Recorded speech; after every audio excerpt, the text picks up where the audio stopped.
Hey guys, today we're going to be taking a look at some big game snacks courtesy of my sponsor SimpliSafe. SimpliSafe is an easy to use, economical, modular, intuitive, and totally customizable home security system. One that is, even as we speak, making me feel more secure here on the mean streets of New York City. More on that later. For now, let's get down to basics.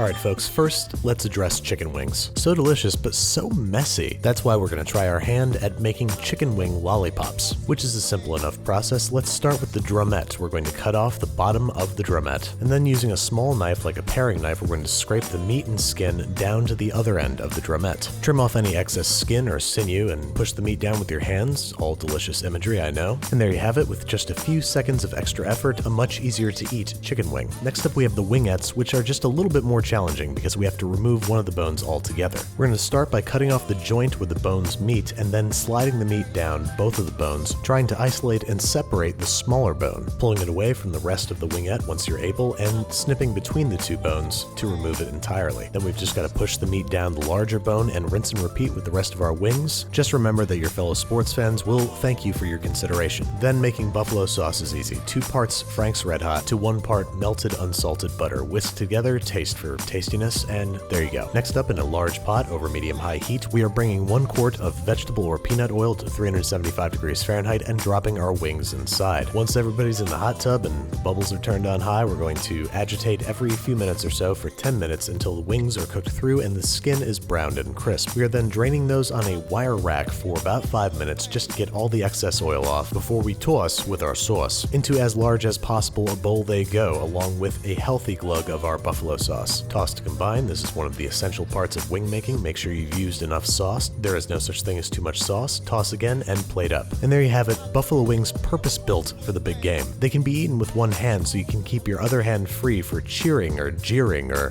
whipping your teammate with a sweaty towel. Jokes aside, these things are amazing. You can eat them in one bite if you want to be a real monster about it. But now it's time for some real carnage, candied bacon, or how I learned to stop worrying and love the cholesterol. First, we are lining a sheet pan with some aluminum foil, topping with a wire rack lightly coated in non-stick spray, and shingling our bacon atop it. We want to use nice thick cut bacon and not let any slices overlap. We're then going to give everybody a brush down with maple syrup and a good hearty sprinkling of light brown sugar. We are then plunking into a 350 degree Fahrenheit oven for about 10 minutes before removing and flipping each slice. We want to make sure our boys get a nice even all over tan, so after flipping we are going to brush them down again once more with maple syrup and sprinkle them down again once more with brown sugar. If you're really worried about the calories, you can always serve this with a nice light arugula salad with shaved fennel as a sick joke. Anyway, we are returning this to the oven for another 10 minutes and flipping every 5 minutes until we have nice reddish mahogany, flexible but soon to be crispy bacon. We're going to let these cool completely for at least 30 minutes, which is going to allow our slabs of bacon to stiffen and reward us with some true pork candy. Make 2 strips of bacon per person and see if this stuff survives past the first quarter. Not even sure if mine is going to make it to the end of this dolly shot. This stuff is pure evil and I love it. Okay, so we've covered savory, we've covered savory sweet, now on to just sweet. Taking the form of bite-sized churros, which starts with something that's pretty much choux pastry. In a small saucepan, we're combining 1 cup of water, half a stick of butter, 3 tablespoons dark brown sugar, and a pinch of salt. We're bringing that to a boil, taking it off the heat, and adding 1 cup of all-purpose flour, mixing vigorously until a stiff ball of dough forms. Then to this dough we are adding 2 medium beaten eggs, mixing slowly at first and then vigorously again until a smooth, kind of pasty batter forms that we're going to load into a pastry bag, fitted with a large decorative star-shaped tip. Let's just do a pointless test squeeze into our hand here. Perfect. And then into some oil measuring about 375 degrees Fahrenheit, we are snipping small pieces of the dough into the oil, letting fry for about 2 minutes and flipping constantly until deep golden brown. We are then extracting immediately onto some paper towels to drain and tossing in some cinnamon sugar that we're making from a little cinnamon and a whole lot of sugar. Maybe about a tablespoon of cinnamon to a cup of sugar. Gently and quickly toss to combine and plate up with the sauce of your choice. I'm going with caramel. These churros are so good that no mere walls or locking doors can protect them from all the snack-seeking marauders in the streets.